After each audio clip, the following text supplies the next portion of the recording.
he suddenly realized that the person he'd been chatting with online was actually his long-dead father. But you already died. What are you talking about? The Buxton fire. At first, when he learned that the stranger lived in the same district and on the same street, he thought it was just a coincidence, until he heard the childhood nickname his father used to call him. Hey, little chief. You all right? What'd you just say? I said sorry about that. My kid just came in. You call your son Little Chief? That instantly sparked a bold suspicion in John's mind, so he decided to ask the other person's name. Frank Sullivan. And it was his father's name. My name is John Francis Sullivan. I live at 343 42nd Avenue, where I lived my whole life. Bullshit. My father's name is Francis Patrick Sullivan. He was a firefighter. John's words clearly startled the man, and when he nervously dropped his cigarette onto the table, it completely confirmed John's suspicion. Bitch. What's going on? Nothing's going on. Oh my God. You burnt the desk. I can see it. John suddenly remembered that his father, a firefighter, had died in a rescue mission 30 years ago. If he could somehow use this old radio to save his father back then, maybe their family could be reunited. The Buxton fire. Oh, yeah? And when did that happen? 30 years ago? October 12th, 1969. Tomorrow. You're telling me I'm gonna...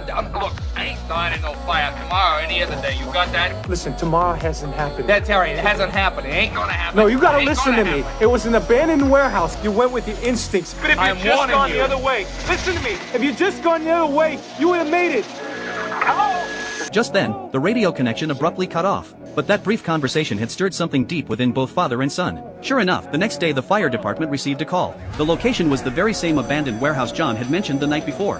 We have a 3 and 2 response, ladder 93. Your first due, box 280, is reported to be an abandoned warehouse at the foot of Water Street and 3rd. Frank couldn't help but worry whether he was truly destined to die in that fire. His face was full of unease on the way to the scene. After a brief inspection at the scene, everyone was just starting to feel relieved that no one had been hurt when...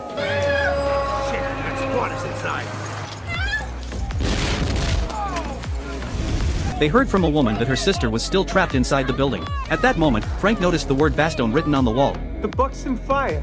But he still chose to rush into the burning building to save her. Soon, he found the unconscious girl, but just as he was about to use the ladder to evacuate. What the hell is going on? Frank, the ladder's jammed! The ladder's jammed, Frank! You gotta find another way out! Forced to look for another way out. But just as he hesitated over which way to go, he suddenly remembered what John had said the night before. If you'd just gone the other way, you would have made it. He decided to take what any trained firefighter would call a dead end. Sure enough, at the end of that passage, he found a delivery chute. Holding the girl tightly, he slid down to safety. That day, the man who was supposed to die in the fire changed his fate. But that small twist of destiny would go on to trigger a chain of events spanning the next 30 years.